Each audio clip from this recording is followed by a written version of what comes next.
हरे कृष्णा कृष्ण कृष्ण हरे हरे, हरे रामो राम रामो हरे हरे। तो सभी भक्तों का स्वागत है आज के हरि कथा में। हम बहुत कृतज्ञ हैं और धन्यवाद देना चाहेंगे सभी भक्तों का जिन्होंने अपना मूल्यवान समय निकाला है और वो इकट्ठे हुए हैं भागवत कथा श्रवण करने के लिए।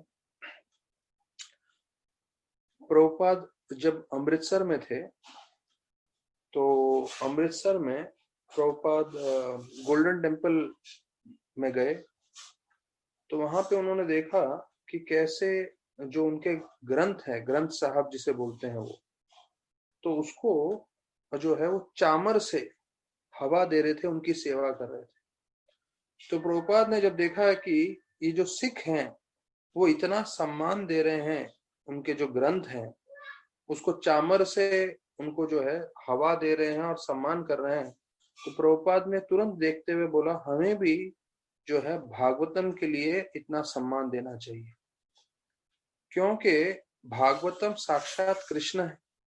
जैसे हम विग्रह की सेवा करते हैं, उनकी आरती उतारते हैं, चामर करते हैं, तो वैसे ही हमें भागवतम के लिए भी करना चाहिए, क्योंकि भागवतम साक्षात कृष्ण है। और कलयुग में वो अवतरित हुए हैं जो है इस शास्त्र के रूप में। अभी हम पर है कि हम में से जितने भी भक्त श्रवण कर रहे हैं, हमारे जीवन में हमें कृष्ण चाहिए कि नहीं चाहिए। अगर किसी भक्त को लगता है कि हाँ मुझे कृष्ण चाहिए, तो भगवान खुद ही बता रहे हैं कि मैं भागवत के रूप में अवतरण लिया हूं। तो जो नम्रता से ध्यान पूर्वक अगर वो भागवतम का श्रवण करता है, वो भगवान साक्षात कृष्ण के संग में। तो हमें जो है भगवान का संग अति आवश्यक है। क्यों? क्योंकि भौतिक जगत जो है उसको बताया जाता है वो हर पद में जो है मुश्किल है, परेशानी है, तकलीफ। तो हमें ये गलत धारणा नहीं होनी चाहिए कि हमारे पास भौतिक समृद्धि नहीं है, इसलिए जो है हमें जो है कृष्ण भगवान का सहायता चाहिए। लेकिन जो समृद्ध व्यक्ति है भौतिक रूप से, उन्हें आवश्यकता नहीं लगती। यहाँ तक कि वर्णन, एक कहानी है कि जो रॉकरफेलर है, रॉकरफेलर अर्थात जो वर्ल्ड बैंक के ओनर है, तो ये बताया जाता है जो वर्ल्ड बैंक है ये कोई गवर्नमेंट की बैंक नहीं है, ये प्राइवेटली ओन्ड है। प्राइवेटली ओन्ड अर्थात इसके ओनर जो है वो ये रॉकरफेलर है, और वो जो है देशों को लोन देते हैं। मतलब देशों को मतलब कंट्रीज को। हाँ, अगर समझ लो भारत को 2-3 हजार करोड़ रुपए चाहिए तो वो वर्ल्ड बैंक से लेता है और ये रॉकरफेलर देते हैं। तो ऐसे करके वो पूरे विश्व में जो है कंट्रीज को लोन देते हैं। और उसका रॉकरफेलर का इकलौता बेटा जो है पीएचडी कर रहा था जंगली लोगों के ऊपर, नोमैडिक ट्राइब्स पे, जिन्हें जंगली बोलते हैं, जंगल में रहते हैं, और उनके ऊपर स्टडी करने के लिए अपना टीम के साथ वो पहुंचा। तो जैसे ही वो छोटे से अपने जो बोट से उतरा तो उसके जो बॉडीगार्ड थे और वो लोग थे और उनका जो टीम वाले थे वो जो है सामान उतार रहे थे। तो ये जो है फोटो खींचने के लिए चले गए अंदर, देखने के लिए जंगल में। तो जैसे ही जंगल के अंदर घुसे तो वैसे जंगली लोग जो थे, हाँ, उन्होंने देखा इसको आते हुए, तुरंत तुरंत पकड़ लिया।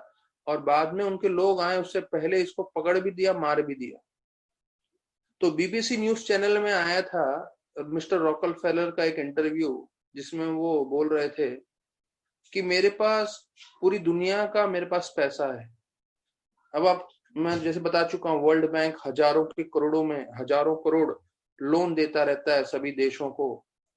तो रॉकरफेलर बोल रहे थे मेरे पास पूरी दुनिया का पैसा है, लेकिन एक चीज मैं बताता हूँ आप सबों को कि मैं बहुत ही दुखी हूँ और मैं बहुत ही दुर्भाग्यशाली हूँ। क्यों? क्योंकि मेरा जवान पुत्र मारा गया इस एक्सीडेंट में। तो ये एक उदाहरण है हम सबको समझने के लिए कि कोई जरूरी नहीं हमारे पास बहुत सारा धन होगा तो हम जो है संतुष्ट रहेंगे, जो है आनंद में रहेंगे। लेकिन अगर हमारे पास कृष्ण भगवान रहेंगे तो अवश्य हम संतुष्ट रहेंगे, हम हमेशा आनंद में रहेंगे।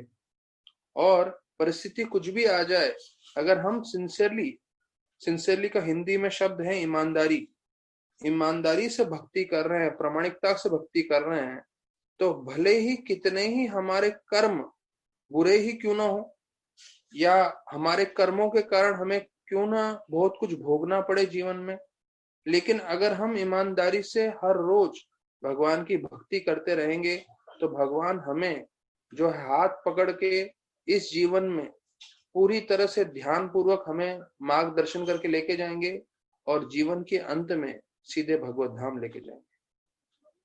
देखिए, एक छोटा बच्चा जो रहता है, एक माता या पिता कितना उसका ध्यान रखते हैं, हमेशा हाथ पकड़ के उसको लेके जाते हैं, लेकर आते हैं, और अगर कुछ भी विपत्ति आने वाली होती है तो तुरंत उसको गोदी में उठा लेते हैं। तो वैसे ही भगवान जो है, एक माता पिता नहीं, ध्रुव महाराज की कथा में आता है करोड़ों माता का जो प्रेम है आप मिला दो तो वो कृष्ण भगवान का प्रेम।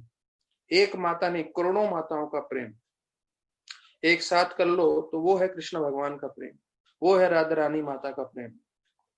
तो वही राधा रानी, वही कृष्ण हमारे जो है हाथ पकड़ के लेके जाएंगे जीवन पर्यंत, जितने भी उम्र हमारे, जितना भी समय हमारे पास बचा है इस शरीर में, और जीवन के अंत में वही भगवान हमारे हाथ पकड़ के भगवत धाम भी लेके जाए।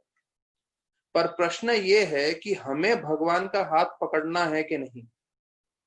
अगर हाँ, तो उसका तरीका है भागवत आश्रय लेना।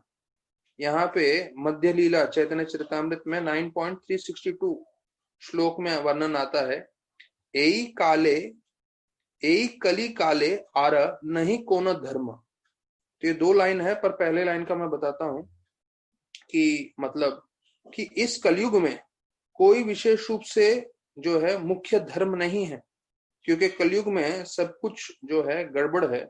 यहाँ तक कि धर्म के नाम पे लोग झगड़ा करते हैं, ये करते हैं, वो करते हैं। तो इसलिए कृष्णदास कविराज गोस्वामी जो चैतन्य महाप्रभु के संगी पार्षद हैं, जिन्होंने दर्शन किया हुआ है महाप्रभु का, तो वो बोल रहे हैं यही काले आर नहीं कोनो धर्म, कलयुग में कोई धर्म नहीं है। और वास्तविक रूप में क्या है फिर कलयुग में? वैष्णव और वैष्णव शास्त्र, यही कहे मर्म। मर्म मतलब सार, या उसको बोल सकते हैं सम एंड सब्सटेंस ऑफ एवरीथिंग। तो अगर धर्म नहीं है तो क्या है? तो बोलते हैं कलयुग में सिर्फ 2 चीज है, एक है वैष्णव और दूसरा है वैष्णव शास्त्र। अगर ये 2 है तो ये सब चीजों का मर्म है, ये सब चीज का सार है। तो देखिए, हमारे पास ये मौका है कि हम वैष्णव शास्त्र जो है श्रीमद् भागवतम, जिसको चैतन्य महाप्रभु ने अमल पुराण बोला है, उसका आश्रय ले सकते हैं, उसका श्रवण कर सकते हैं, और सबसे उत्तम वैष्णव श्रील प्रभुपाद, उनका संग कर सकते हैं। उन्होंने जो तात्पर्य में बताया वो सीख सकते हैं। अगर हम भगवान का हाथ पकड़ने की कोशिश करें तो भगवान भी हमारा हाथ पकड़ेंगे भागवत के रूप में, और जीवन पर्यंत हमें मार्गदर्शन करेंगे, हमारी सुरक्षा करेंगे। और जो है, जैसे एक माता पिता हर मुसीबत से बचाते हुए अपने बच्चे को लेके जाते हैं, वैसे हमारे माता पिता राधा और कृष्ण, राधा गोपीनाथ, हमें हर विकट परिस्थिति से पार कराते हुए लेके जाएंगे, और अंतिम में भगवत धाम में हम अनित्य काल के लिए, एटर्निटी के लिए उनके साथ जुड़ जाएंगे। तो ये जो मार्ग है उनका हाथ पकड़ने का, वो यहाँ पे दिया गया है, वो है वैष्णव शास्त्र और वैष्णव के द्वारा। तो श्रीमद् भागवतम को पकड़ना है, और श्रीमद् भागवतम के साथ साथ वैष्णव का संग हमें जीवन पर्यंत रखना है। अगर ये 2 कार्य हम करें तो हम कृष्ण भगवान के सानिध्य में, राधा रानी के सानिध्य में अवश्य रहेंगे। तो हमने जो है भागवतम के 21वें अध्याय को समाप्त किया कल, और 21वें अध्याय में हमने देखा कि कैसे कर्दम मुनि जो हैं, जैसे ही राजा स्वयंभू मनु को देखते हैं तो उनकी स्तुति करते हुए राजधर्म के बारे में जो है विस्तार पूर्वक उनको बताते हैं कि कैसे एक राजा को कार्य करना चाहिए। तो जैसे मैंने बताया हुआ है, राजा का सबसे मुख्य उद्देश्य ये है कि वो अपनी प्रजा को आध्यात्मिक ज्ञान देते हुए भगवत धाम लेके जाए। प्रभुपाद लिखते हैं, आज के तारीख में ऐसे राजा नहीं है, ऐसे नेता नहीं है, इसलिए राजा और प्रजा दोनों दुखी है। पर पूर्व काल में विशेष रूप से भारतवर्ष में ऐसे राजा रहते थे जो पूरी तरह से कृष्ण भावनामृत थे। तो हम जगत को बदल नहीं सकते, पर हम अपने आप को अवश्य बदल सकते हैं, और हमारे साथ जो भी संपर्क में आते हैं उनको हम अवश्य बदल सकते हैं। जैसे एक चीज बताया जाता है कि कई लोग हमसे कैसे व्यवहार करेंगे, कई लोग हमारे साथ कैसे आदान प्रदान करेंगे, उस पे हमारा कोई वश नहीं है। कोई हमें कटु वचन बोलेगा, कोई हमें अच्छे शब्द बोलेगा, कोई हमें स्नेह से हमारे साथ व्यवहार करेगा, कोई क्रोध आवेश में हमारे साथ व्यवहार करेगा। हम सामने वाले व्यक्ति को वश में नहीं कर सकते, पर हम क्या वश में कर सकते हैं कि हम जब सामने वाला व्यक्ति कैसे भी हमारे साथ व्यवहार कर रहा है, तो हम उसका प्रतिकार कैसे कर रहे हैं, हम उनको कैसे रिस्पॉन्ड कर रहे हैं, ये हमारे वश में। तो एक वैष्णव जो होता है, जो भक्त होता है, उसका अधिकांश समय जो है भक्ति करके, अंतरंग रूप से इसको स्वीकार करके, जो है दूसरे भक्तों के बीच में, दूसरे यहाँ तक कि अभक्त भी होंगे कोई, तो उनके साथ भी जो है कृष्ण भक्ति और कृष्ण भावनामृत के हिसाब से आदान प्रदान करें। तो वो हमारे वश में है। सामने वाला व्यक्ति क्या कर रहा है उसको हम कंट्रोल नहीं कर सकते, लेकिन हम उनके साथ क्या कर सकते हैं वो हमारे हाथ में है, वो हम कंट्रोल कर सकते हैं। तो हमें कृष्ण भक्ति के हिसाब से सबसे आदान प्रदान करना चाहिए हमेशा।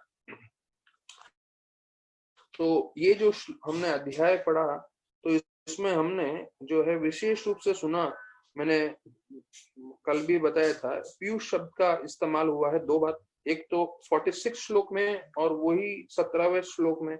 और पीयूष शब्द का मतलब है ये अमृत के समान है हरि कथा, और ये नशा के समान है जो असर करती है आध्यात्मिक रूप से, हमारा जो आसक्ति है भगवान से बढ़ा देती है।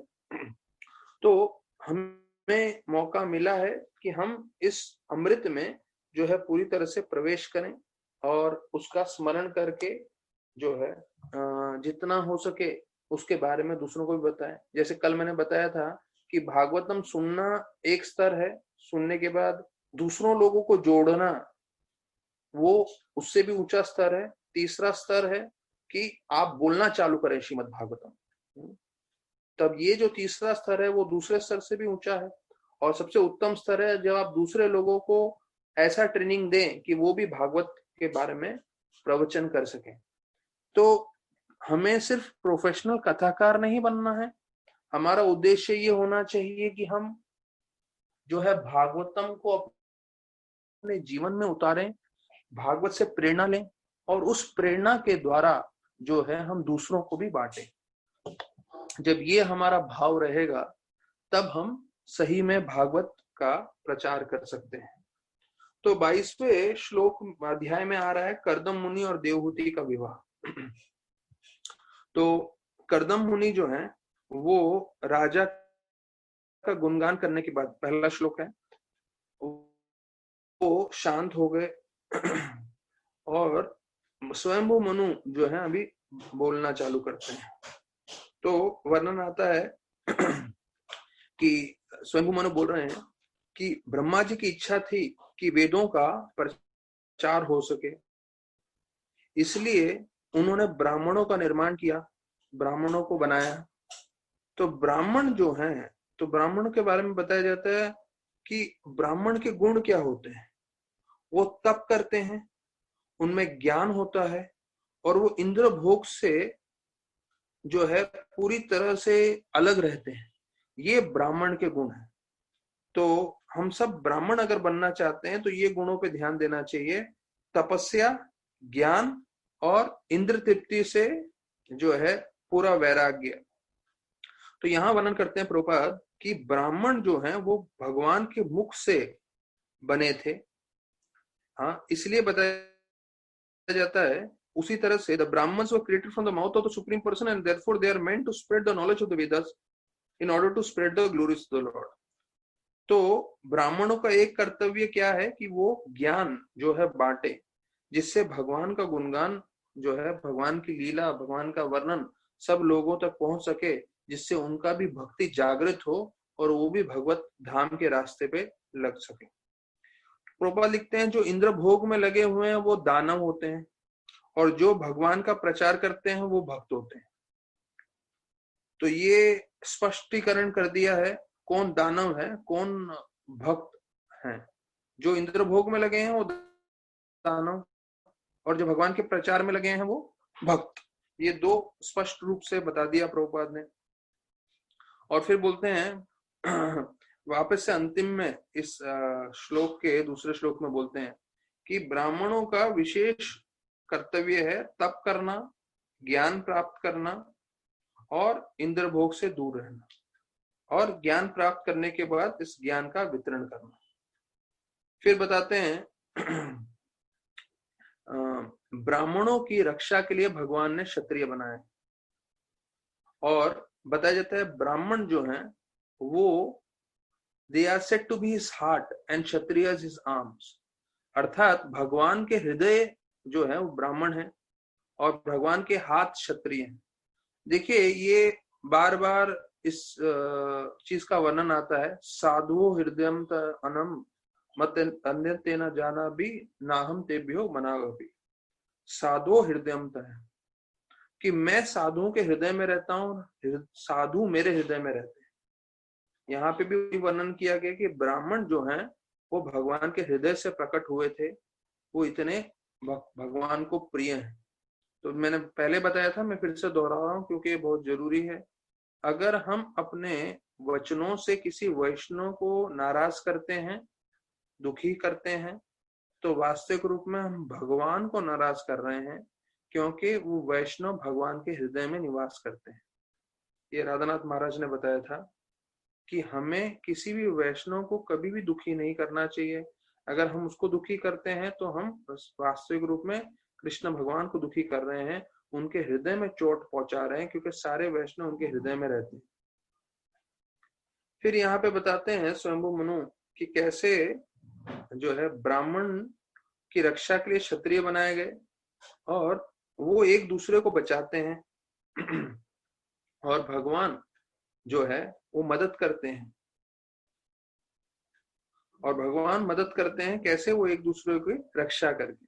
तो अभी ये जो है कैसे एक दूसरे की रक्षा करते हैं, हमने थोड़ा उसके बारे में चर्चा किया था पिछले अध्याय में कि क्षत्रिय जो है ब्राह्मणों के लिए सब तरह से प्रबंध करते हैं और सब चीजें लाके देते हैं उनको, और ब्राह्मण उनके बदले में आध्यात्मिक ज्ञान प्राप्त करके जन समुदाय का कल्याण करते हैं, आध्यात्मिक ज्ञान देते हैं, और क्षत्रियों को मार्गदर्शन करते हैं कैसे वो राज्य का भार संभाल सकें, और भार संभालते हुए कैसे कृष्ण भक्ति वो अपने जीवन में और पूरे समाज या पूरे के पूरे प्रजा को आध्यात्मिक ज्ञान दे सके। तो यहाँ वर्णन किया गया है, प्रभुपाद बोल रहे हैं तीसरे श्लोक में कि अगर हमारा सर सही है तो सब कुछ सही है। तो ब्राह्मणों को सर भी बोलते हैं, क्यों? क्योंकि हम जो भी कार्य करते हैं अपने सर से, मतलब हम दिमाग से बुद्धि लगा के सोच के करते हैं। तो ब्राह्मणों को सर का तुलना किया गया है, और अगर हमारा सर ठीक है तो या बुद्धि ठीक है तो सब कुछ ठीक है। तो बताया जाता है अगर ब्राह्मणों को अगर आपने बचा लिया समाज में, तो सारे के सारे दूसरे जितने भी क्षत्रिय वैश्य और शूद्र हैं वो सबका कल्याण होगा, क्योंकि ब्राह्मण जो है सभी लोगों का कल्याण हेतु कार्य करेंगे। तो प्रभुपाद बोलते हैं कि हमें कोऑपरेशन करना है, लेकिन कोऑपरेशन किसके लिए करना है? स्पिरिचुअल रियलाइजेशन के लिए, अर्थात आध्यात्मिक उन्नति के लिए।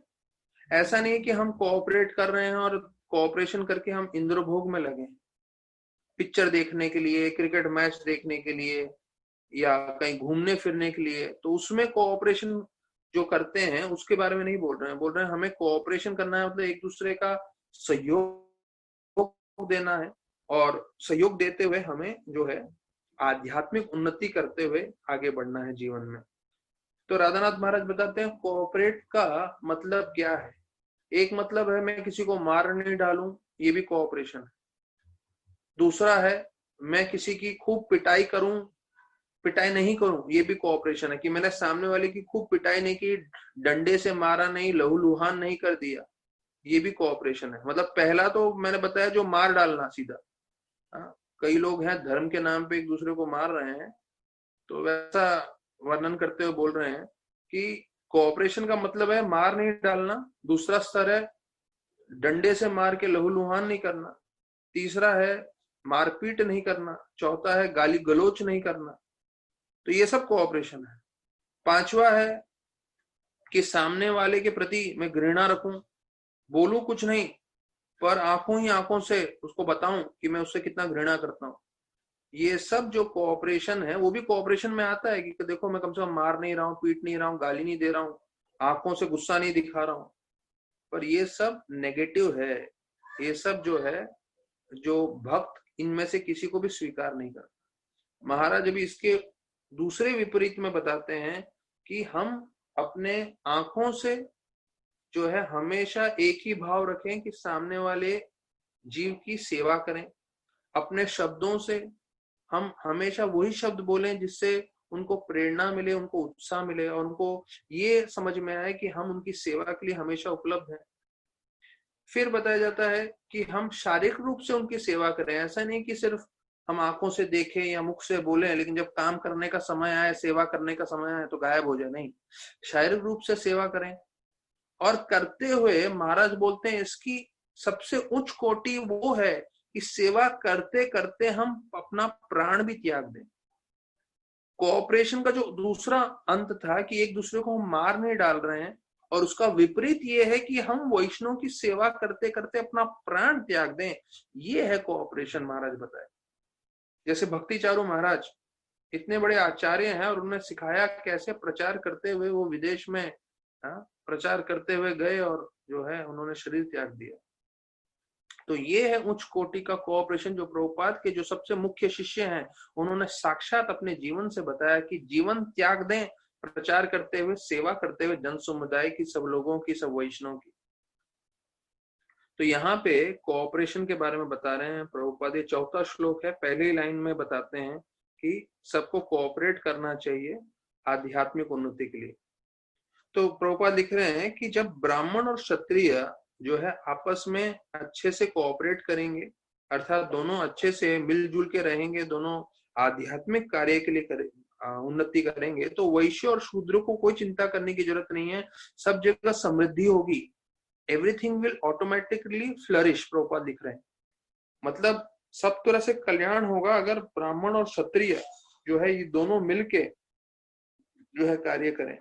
तो वही चीज हम देखते हैं, राधा गोपीनाथ मंदिर इतना समय तक जो है विश्व के one of the most important ISKCON centres में होने का कारण क्या था कि जो ब्रह्मचारी थे, साधु थे, वो सिर्फ प्रचार कार्य में लगे थे, और जो गृहस्थ व्यक्ति थे वो लक्ष्मी देते थे जिससे उनका ध्यान हो सके, उनका खाना, उनका रहना, उनका जो है ट्रैवलिंग, सब पैसे, कपड़े वपड़े, सब उनका जो खर्चा है वो गृहस्थ देखते थे। और ब्रह्मचारी जो है पूरी तरह से एकाग्र मन करके क्या करते थे, साधना करते थे और प्रचार करते, जिसके कारण इतना बड़ा कांग्रेगेशन अभी हम देख रहे हैं। तो बोलते हैं अगर ब्राह्मण और क्षत्रिय यहाँ पे जो ऐसा बताया गया है, अगर उन दोनों में अच्छा समझौता है, सेवा भाव है, तो क्षत्रिय, वैश्य और शूद्र का कल्याण निश्चित रूप से होगा। तो बोलते हैं भगवान हमारी सुरक्षा करते हैं, लेकिन भगवान हमारी सुरक्षा करने के लिए बताया जाता है ये ब्राह्मण और क्षत्रियों दोनों को बनाया गया है कि ब्राह्मण क्षत्रियों को बचाए और क्षत्रिय ब्राह्मण को बचाए, दोनों एक दूसरे को मदद करें, जिससे फिर भगवान ही हमारी सुरक्षा कर रहे हैं। कैसे? ब्राह्मण और क्षत्रियों के द्वारा। तो प्रभुपाद लिखते हैं कि जब सब जीवों के बीच में, ब्राह्मण क्षत्रिय वैश्य के बीच में पूरी तरह से ऐसा प्रेम का आदान प्रदान रहेगा और भगवान को बीच में रखते हुए वो कार्य करेंगे, तो भगवान जो हमारे सबके हृदय में परमात्मा के रूप में निवास करते हैं, तो वो बहुत प्रसन्न हो जाते हैं और प्रसन्न होके वो हमें पूरी तरह से सुरक्षा देते हैं। देखिए ये बहुत अलग चीज बताई है प्रभुपाद ने कि जब हम कोऑपरेट करते हैं वैष्णव के साथ या परिवार वालों के साथ, तो उससे भगवान जो हमारे हृदय में निवास कर रहे हैं परमात्मा के रूप में, वो प्रसन्न हो जाते हैं, और प्रसन्न होने के बाद जो है पूरी तरह से हमें आश्रय देते हैं, हमें प्रोटेक्शन देते हैं। तो बताया जाता है कि जिस घर में पति पत्नी आपस में झगड़ा कर रहे हैं तो उस घर में लक्ष्मी नहीं रहती। क्यों? क्योंकि बताया जाता है जिस घर में कलह होगा, झगड़ा होगा, वहां पे लक्ष्मी का आगमन नहीं होगा। तो अगर हम चाहते हैं हमारे घर में लक्ष्मी नारायण निवास करें तो उसके लिए हमें प्रेम से रहने की कोशिश करनी चाहिए। तो कलयुग में ये बहुत मुश्किल है, और लेकिन अगर हम हरिनाम को बीच में रखें, भगवान को बीच में रखें और हरि कीर्तन रोज घर में करते रहें, हरि कथा करते रहें, तो ये संभव हो सकता है। तो अभी शंभु मनु बता रहे हैं 5वें श्लोक में कि मेरे को जो शंका थी वो शंका जो है आपसे मिलने के बाद खत्म हो गई है, और आपने जो बताया कि एक राजा के क्या कर्तव्य है वो सुन के मैं बहुत जो है प्रसन्न हो गया हूं। तो प्रभुपाद बताते हैं 5वें श्लोक के तात्पर्य में, हम किसी तरह से भी अगर एक साधु के संग में आ जाए तो हमारा जीवन का उद्देश्य जो है वो पूरी तरह से हम सार्थक कर सकते हैं। Entire mission of human life is fulfilled, Prabhupada लिख रहे हैं कि देखिए मनुष्य योनि का हमें मानव शरीर मिला है, उसका उद्देश्य सिर्फ एक है, वो है भक्ति करके भगवत धाम जाना। तो जब हम किसी साधु से, प्रामाणिक साधु से मिलते हैं तो उससे, उनसे मिलने के बाद हमारा जो जीवन है अवश्य सार्थक होगा, क्योंकि ऐसे प्रामाणिक साधु हमें उसी ओर मार्गदर्शन करेंगे। और प्रभुपाद खुद अपनी कथा बताते हैं कि कैसे मुझे भी जो है एक साधु का संग मिला था। और कौन है वो साधु? उनके स्वयं के गुरु भक्ति सिद्धांत सरस्वती ठाकुर महाराज। और बोलते हैं जैसे ही उन्होंने मुझे पहली बार देखा, उन्होंने मुझे विदेश में जाके जो है प्रचार करने का सेवा दे दी। तो प्रभुपाद बोलते हैं अगर उन्होंने मुझे ये आदेश नहीं दिया होता, उन्होंने मुझे सेवा में नहीं लगाया होता, तो मैं भी भौतिक कार्यों में ही लगा रहता। लेकिन मेरे गुरु की बड़ी कृपा है कि उन्होंने मुझे भौतिक चीजों से बाहर निकाला और आध्यात्मिक सेवा में लगा दिया, आध्यात्मिक कार्यों में लगा दिया। तो ये जो है संग का असर है, साधु के संग। तो प्रभुपाद लिखते हैं आगे, जो हजारों जन्मों में, देखिए प्रभुपाद लिखते हैं थाउजेंड्स ऑफ लाइफ, मतलब हजारों जन्मों में जो हमें नहीं मिला वो हमें एक पल में मिल सकता है साधु के संग। देखिए कितना शक्तिशाली है साधु संग। तो हो सकता है हम लोग रोज साधुओं का संग कर रहे हैं, प्रभुपाद का संग कर रहे हैं उनके तात्पर्य के द्वारा। अगर कोई एक प्रवचन भी सुन ले, और एक प्रवचन में शायद जो है 10 मिनट 15 मिनट भी सुन ले और उसको पकड़ ले कि भाई ये चीज मुझे अपनाना है जीवन में, तो प्रभुपाद ने इतने तात्पर्य में इतना मुख्य मुख्य चीज बताया है। जैसे आज ही का तात्पर्य सुन ले कि साधुओं के संग में जो है पूरी तरह से हमारा जीवन सार्थक हो जाता है। तो सिर्फ इतना सुन के कोई साधुओं का संग करने लगे जाए तो उसका पूरा जीवन सार्थक हो जाएगा। देखिए एक लाइन प्रभुपाद का सुन के। तो हम चाहते हैं कि प्रभुपाद का हम हमेशा संग करते रहें, और प्रभुपाद ने जो इतना गुह्य ज्ञान बताया है वो हम सुनते रहें, इसलिए हम रोज जो है हरि कथा कर रहे हैं। बोलते हैं साधुओं का संग करना चाहिए और असाधु लोगों का संग नहीं करना चाहिए। तो ये हमने चैतन्य चरितामृत के श्लोक में भी सुना था कि कौन है अभक्त, जो अभक्त होते हैं उसका संग नहीं करना चाहिए। तो एक है भक्त, तो भक्त का एक कर्तव्य है कि अभक्तों का संग नहीं करे। तो बताते हैं यहाँ अंत में कि मनु, स्वयंभू मनु बोल रहे हैं उनके सारे शंका खत्म हो गए। क्यों? क्योंकि कर्दम मुनि जैसे साधु से वो मिले और उन्होंने उनको मार्गदर्शन किया। तो हमारे जीवन में भी साधु का हस्ताक्षेप रहेगा तो हमारा जीवन भी सार्थक हो जाएगा।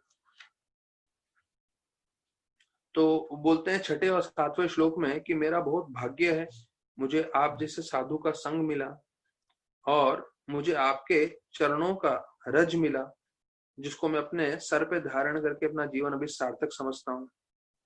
और आपने मुझे इतने अच्छे शिक्षण दिए हैं, तो ये जो है शिक्षण मेरे बहुत जीवन में उपयोगी हैं और ये सब शिक्षण मैंने ध्यानपूर्वक अपने कर्णों के द्वारा सुना है, कानों के द्वारा। कन रंध्रेर। तो ये जो पॉइंट्स चारों बताए गए हैं वो बहुत जरूरी है। पहला कि साधु का संग जरूरी है, फिर साधु के संग में उनका चरण धूलि प्राप्त करना, और उनके बताए हुए शिक्षण जो है जीवन में अपनाना। और कैसे हम उसको शिक्षण प्राप्त कर पाएंगे? हम अपने कर्णों के द्वारा सुनेंगे, कानों के द्वारा। तो प्रभुपाद जो है इसके तात्पर्य में महत्वपूर्ण चीज बता रहे हैं। प्रभुपाद लिखते हैं, the perfection of transcendental life can be achieved simply by touching the Holi dust of the lotus feet of the Holi man. कि महान वैष्णव के चरण धूलि प्राप्त हो जाए तो हमारा जीवन सार्थक हो सकता है। इसलिए भागवतम में भी बताया गया है, महत पाद रजो अभिषेकम। देखिए, ऐसे महान भक्त के संग में आ जाएंगे हम तो हमारा जीवन पूरी परिवर्तित हो जाएगा, वो हमें भक्ति से जोड़ देंगे।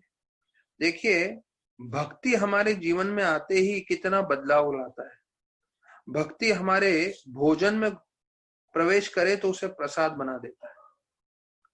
भक्ति हमारे जो गाने में, गाना या ध्वनि जो हम सुनते हैं, म्यूजिक, उसमें प्रवेश करे तो उसे कीर्तन बना देता है।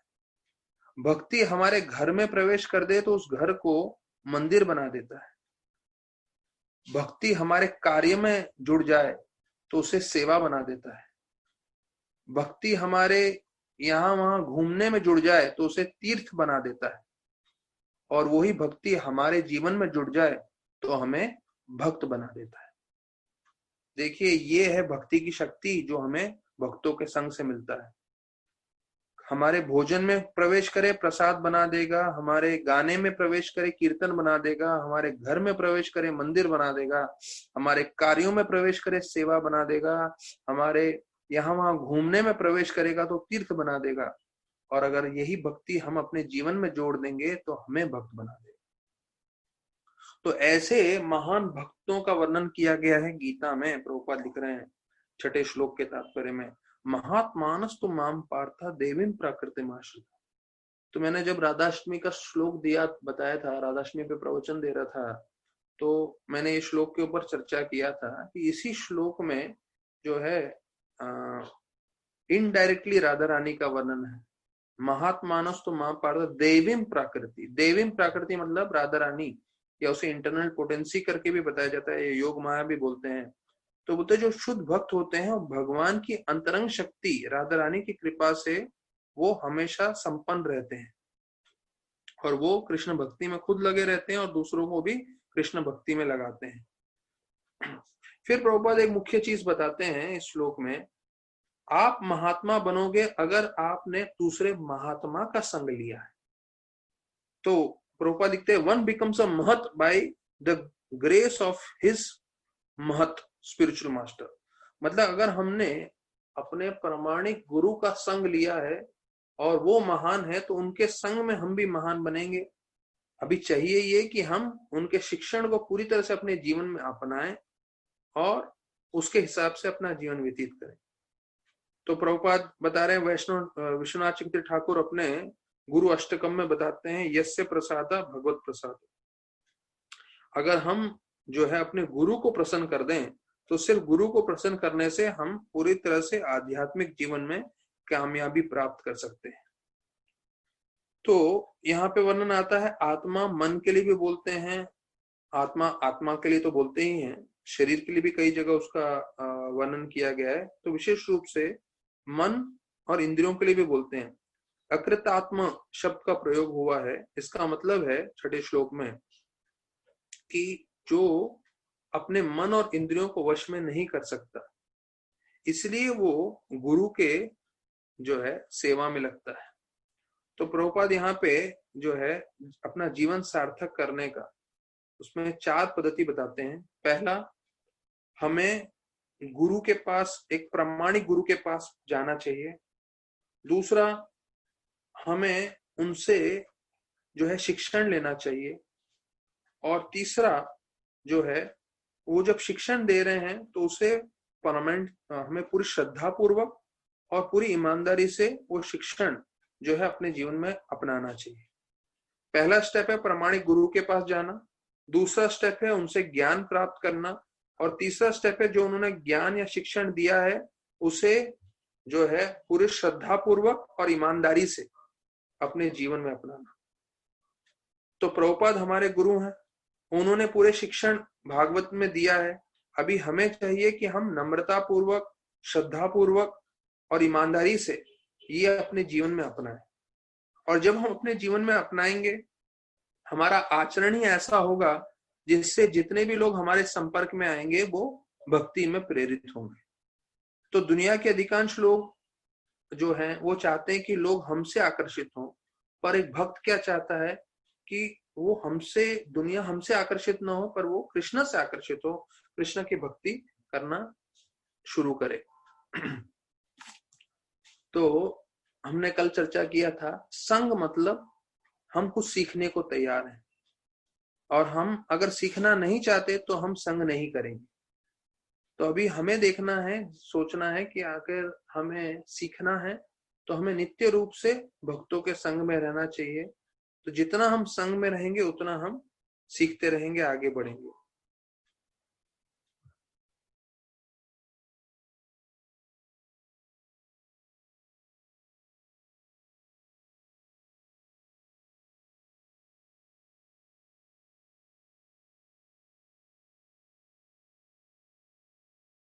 जो है वो कृष्ण भक्ति जो छुपा हुआ है उसको जागृत करे, अर्थात दूसरे जीवों को भगवान से जोड़े। यही एक साधु का लक्षण है, यही एक साधु के जीवन का उद्देश्य है। फिर बताते हैं कण रंध्रे, जो इसका वर्णन किया गया है।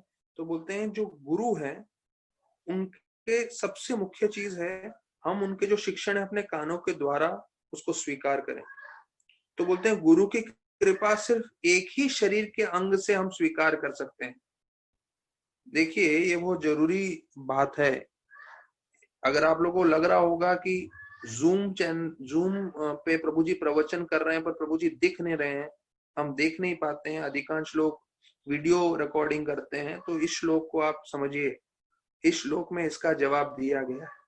इस श्लोक में बताया गया है 7वें श्लोक में कि जो गुरु है उसका अगर आपको कृपा प्राप्त करना है तो सिर्फ एक ही इंद्रियां हैं जिससे आप गुरु की कृपा प्राप्त कर सकते हो, वो है कान। यहां 7वें श्लोक में लिखा है दूसरे कोई शरीर के भाग से आप गुरु की कृपा प्राप्त नहीं कर सकते, सिर्फ कान के द्वारा। क्यों प्राप्त कर सकते हो? क्योंकि जो वो शिक्षण दे रहे हैं वो हमें ध्यान से सुनना है, और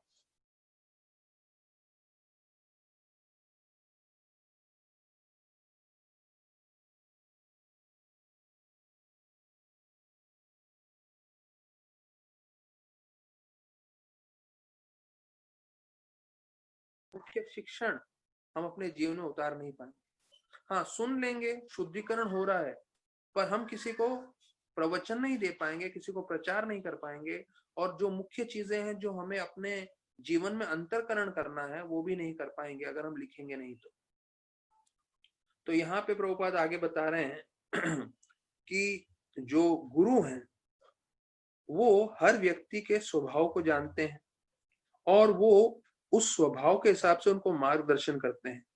और प्रभुपाद लिखते हैं जब वो मार्गदर्शन कर रहे हैं वो सबके सामने मार्गदर्शन करते हैं, एकांत में मार्गदर्शन नहीं करते।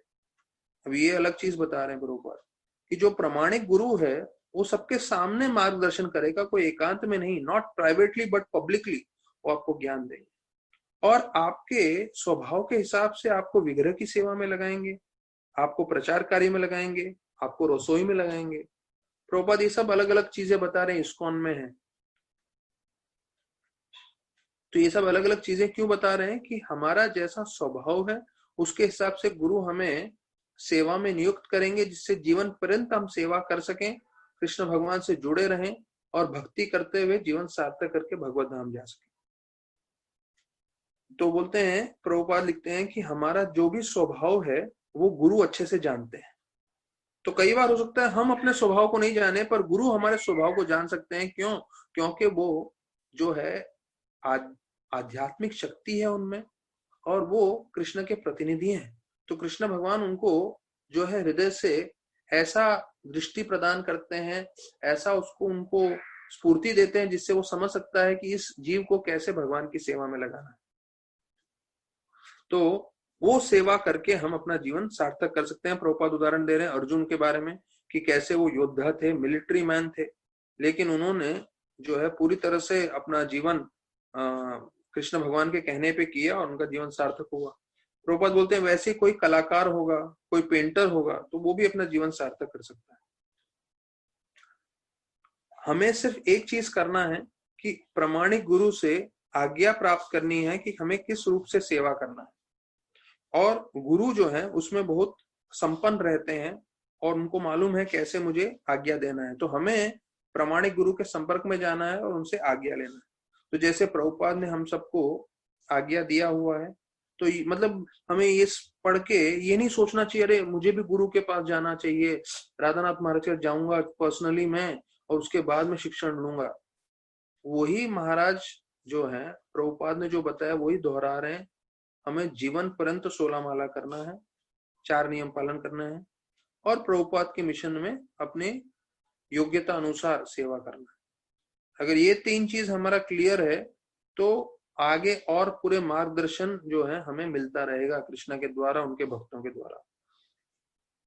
तो बोलते हैं गुरु महाराज के शिक्षण और हम अगर उसको अच्छे से पालन करें, उन्होंने हमें आदेश दिया है और हम उसको पूरी तरह से पालन करें, ये दोनों जब जुड़ जाते हैं तो हमारा जीवन सार्थक हो जाता है। और बोलते हैं इससे पूरा जो है भक्ति का मार्ग जो है मजबूत हो जाता है।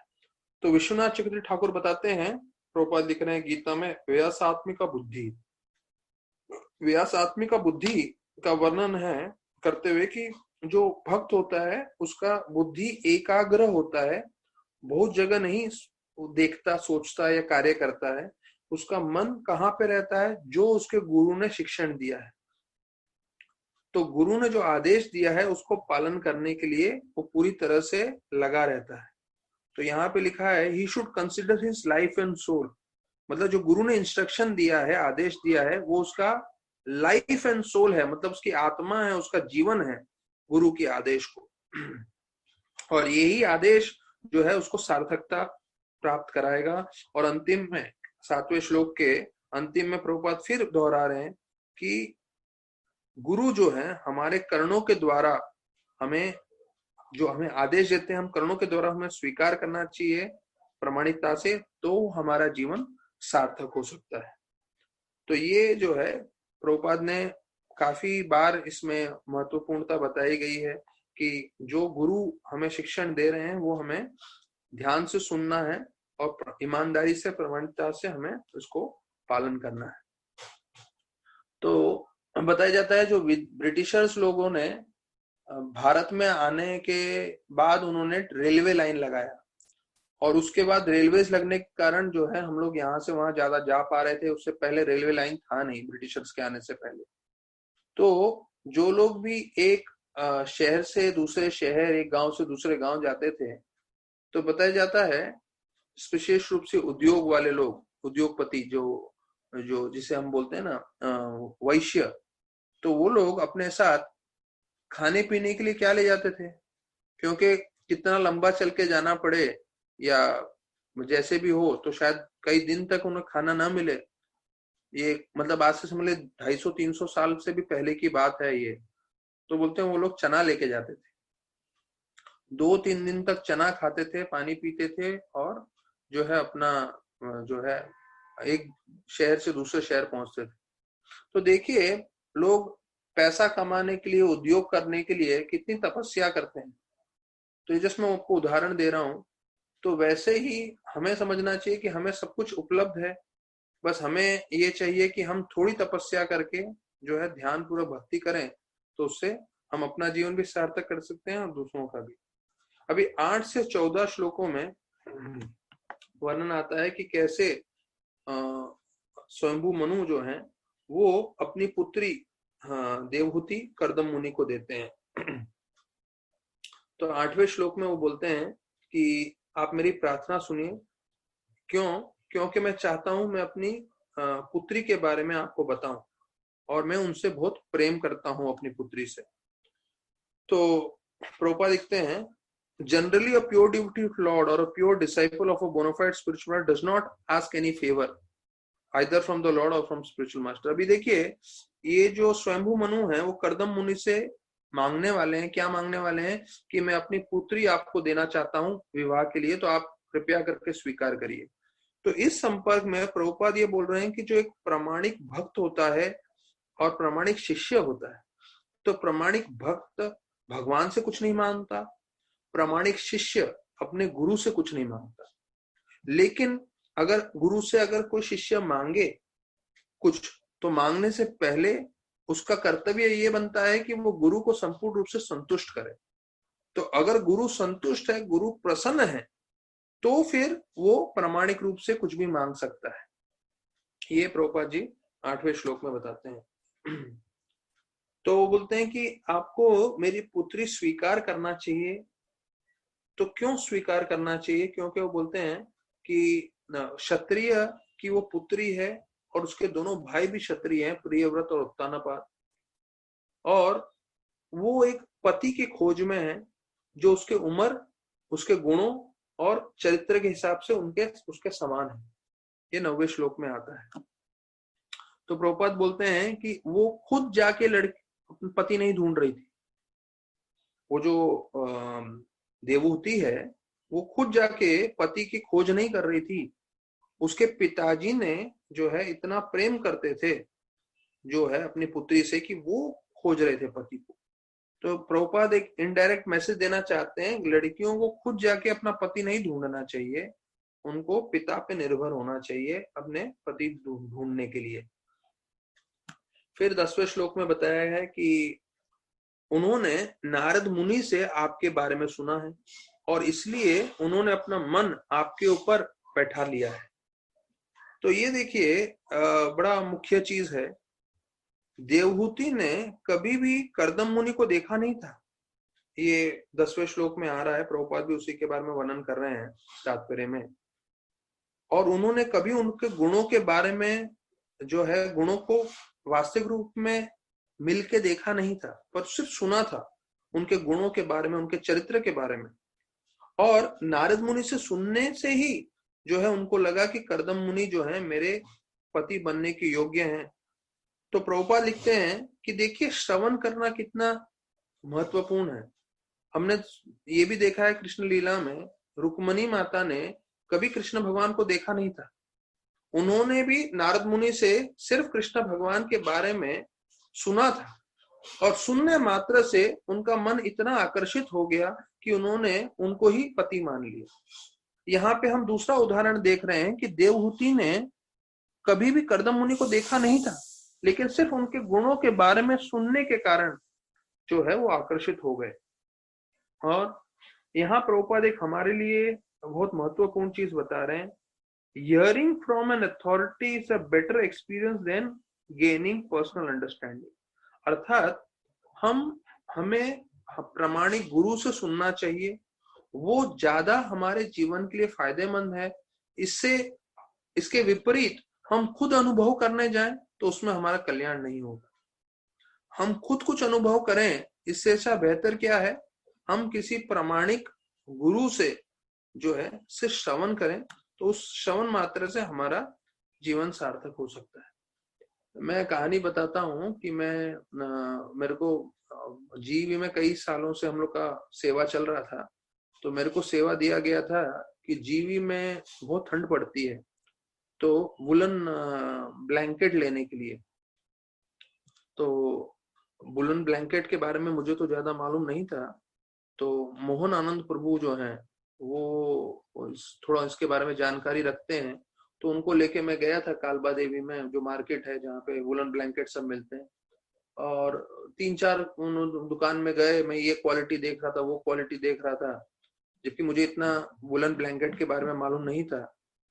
तो उधर एक बुजुर्ग मुसलमान व्यक्ति आए जो उस दुकान के ओनर थे। उन्होंने मुझे देखा, धोती कुर्ता में है, तिलक है, शेवन हेडेड है। आज से तकरीबन 3-4 साल पहले की बात है, शायद ज्यादा, उससे 4-5 साल पहले की बात है। तो उन्होंने देखा कि साधु आए हैं, तो उन्होंने ये भी देखा कि मैं 4-5 जो अलग अलग तरह के ब्लैंकेट्स हैं, कंबल हैं, उसको देख रहा हूँ। तो उन्होंने एक कंबल उठाया और उन्होंने बोला ये सबसे उत्तम क्वालिटी का कंबल है और सबसे अच्छा रेट है। और फिर उन्होंने एक बात बोली जो मैं हिल गया और इतने सालों के बाद भी मुझे याद है, और वो मैं आप लोग के साथ शेयर कर रहा हूँ। उन्होंने बोला मैं आपके पिता की उम्र का हूँ, आप मेरे पे विश्वास रखिए और ये लेके जाइए। तो मतलब मुझे इसके बारे में अनुभव नहीं था, और उन्होंने अपने, वो तो खैर पूरा समय इसके साथ, उनका शायद इतने 70 साल के होंगे, 60 65 70 साल के, तो उनको इतना अनुभव था क्योंकि उन्होंने इतने साल इसमें बिजनेस किया है। उन्होंने सिर्फ इतना बोला कि आप इसको लेके जाइए, आपको कोई कंप्लेन नहीं रहेगा, बेस्ट क्वालिटी भी है और इसका दाम भी बेस्ट है। तो जिस तरह से उन्होंने प्रभावी रूप से मुझे बताया, तो मैंने उसी वक्त जो है, तकरीबन हम, मुझे उस वक्त 50 कंबल चाहिए थे, 50 मैंने ले लिए। और उसके बाद तुरंत जो है 2 दिन में मेरे को वापस से जीवी से 100 कंबल का ऑर्डर आ गया। उन्होंने बोला बहुत अच्छा क्वालिटी कंबल है, बहुत गर्म लग रहा है, सब भक्त बहुत प्रसन्न है, ब्रह्मचारी भी, उधर के स्टाफ भी, तो और 100 भिजवा दीजिए। तो अगली बार फिर मैं गया भी नहीं, मैं सिर्फ मोहनपुर को बोला आप उधर ही दुकान पे चले जाइए और सेम क्वालिटी का 100 और ऑर्डर कर दीजिए। तो देखिए, जिसको अनुभव है किसी चीज के बारे में और वो सिर्फ अपने अनुभव से हमें बोलता है, तो हमें अपनी बुद्धि लगाने की जरूरत नहीं है, हमें अनुभव करने की जरूरत नहीं है। उनका अनुभव है, एक्सपीरियंस है उनको, तो हमें उसे सिर्फ स्वीकार करना चाहिए और उसको स्वीकार करके जो है हमारा जीवन सार्थक हो सकता है। तो देखिए, कृष्ण भक्ति में हम हैं, पर हमसे पहले जो है इतने सारे भक्तगण हैं, जैसे गोपाल कृष्ण महाराज, तकरीबन तकरीबन उनको भी 50 साल हो गया इस्कॉन में। अब देखिए वो कितने पूर्वीन हैं, कितने वो तेज हैं। हमने सबने देखा कैसे उन्होंने अपने मंदिर में नरेंद्र मोदी जी को बुलाया है और इतना अच्छे से वो प्रचार कर रहे हैं, सेवा कर रहे हैं। तो उन्होंने एक अपने भक्तों को पूछा, जो उनके लीडर्स थे, जीवन का उद्देश्य क्या है। ध्यान सुनिए, उन्होंने बोला जीवन का उद्देश्य क्या है। तो जीवन का उद्देश्य, भक्तों ने बोला प्रचार करना। तो गोपाल कृष्ण महाराज ने सीधा ना बोल दिया। तो सारे भक्त जो है भ्रमित हो गए, बोले अरे ना कैसे हो सकता है इसका जवाब, क्योंकि जो है प्रचार तो कृष्ण भगवान स्वयं बोलते हैं, न च तस्मान मनुष्येषु कच्चित में प्रियकृत्मा भवति न च में तस्मात् अन्य प्रियतरो भुवि, कि सबसे प्रिय मुझे वो भक्त है जो मेरे नाम का प्रचार करता है। गोपाल कृष्ण महाराज ने सीधा ना बोला, सबसे मुख्य चीज प्रचार करना नहीं है। तो सारे भक्त चंबित रह गए, बोले क्या है फिर सबसे मुख्य चीज। तो गोपाल कृष्ण महाराज बोले मिलके प्रचार करना, अकेले प्रचार नहीं करना, मिलके प्रचार करना। जो प्रभुपाद जी ने बताया, कोऑपरेट, मिलके, अकेले प्रचार नहीं करना, सबको साथ में लो, साथ में लेके प्रचार करो, वो हमारा जीवन का उद्देश्य है। उससे कृष्ण भगवान और प्रसन्न होंगे। तो अब इसके साथ ही जन्माष्टमी की तैयारी में हम जो है थोड़े कृष्ण लीला में भी प्रवेश करते हैं। और कृष्ण भगवान के जो है कई कथाएं हमें मालूम है, कितनी बार हमने कृष्ण बुक सुना हुआ है, पढ़ा हुआ है, तो हमें लगता है कि हाँ हमें मालूम है, ये कथा हमें मालूम है। जैसे अभी हम लोग मुचुकुंदा का सुन रहे हैं कथा, तो हमें लगेगा हाँ मालूम है, कहानी सुनी है मुचुकुंदा की। अगर मैं आप लोगों को पूछूं, अच्छा मुचुकुंदा ने क्या प्रार्थनाएं की थी भगवान से, तो शायद ही हमें किसी को याद होगा। तो एक बार पढ़ा भी होगा तो कलयुग का जो बुद्धि है उसके धन्य हो, कुछ याद नहीं रहता। तो ये बहुत सारे प्रार्थनाएं जो हैं ऐसे महान भक्तों के, जिनको साक्षात भगवान ने दर्शन दिया। और देखिए मुचुकुंदा की भक्ति कितनी तीव्र थी। अभी कैसे हम सब जाते हैं भगवान का दर्शन करने के लिए, भगवान अपना पूरा युद्ध छोड़कर आए और उनकी गुफा में प्रवेश किए और कालियवन के द्वारा उनको उठवाए नींद में से, फिर उन्होंने उनको भस्म किया, उसके बाद वो स्वयं सामने से आके दर्शन दे। मतलब मुचुकुंद की इतनी भक्ति होगी जिसके कारण जो है भगवान जो है सामने से आके उनको दर्शन दे रहे हैं। तो उनकी प्रार्थनाएं सुनिए। तो यहाँ पे अभी प्रार्थनाएं में बोल रहे हैं, जो मूर्ख लोग हैं, हाँ, वो समाज, परिवार, दोस्ती, प्रेम, इन सब चीजों में अपना जीवन व्यतीत कर देते हैं, जो कि ये सब चीजें सिर्फ दुख का कारण है। मतलब ये हमारे ये जो भागवतम है ये तो अपने मेन डिवोटी श्लोक के लिए है, तो डिवोटी सुनेंगे थोड़ा उसको हजम कर सकते हैं, वरना कोई नया व्यक्ति सीधा बार आ जाए और ये कनेक्ट हो जाए और ये सुनेगा लाइन तो भ्रमित हो जाएगा, बोलेगा अरे इसके पीछे तो मैंने अपना जीवन दिया, प्रेम, परिवार, मेरे मित्र, मेरा समाज।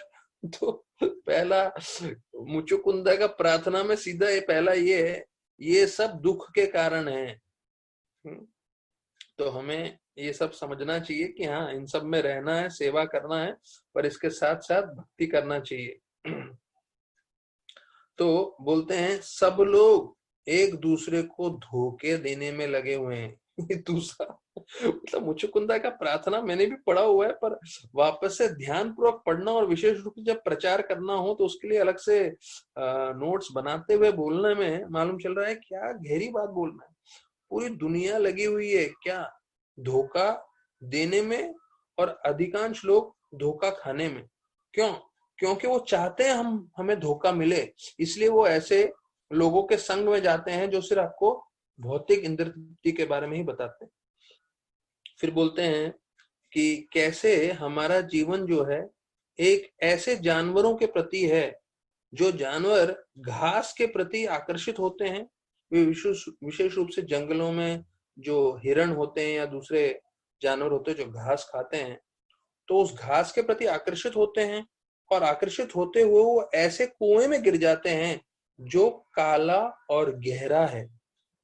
तो देखिए ये काले गहरे कुएं का वर्णन क्यों कर रहे हैं मुचुकुंदा, क्योंकि अगर हम भी, ये तो जानवरों का वर्णन कर रहे हैं और जानवरों के साथ तुलना करते हुए हमारा तुलना कर रहे हैं। अब मैं आपको बताऊं इसके बारे में कि अगर कोई मानव भी काले गहरे कुएं में गिर जाएगा तो इसका काला और गहरा होने का दो मतलब है।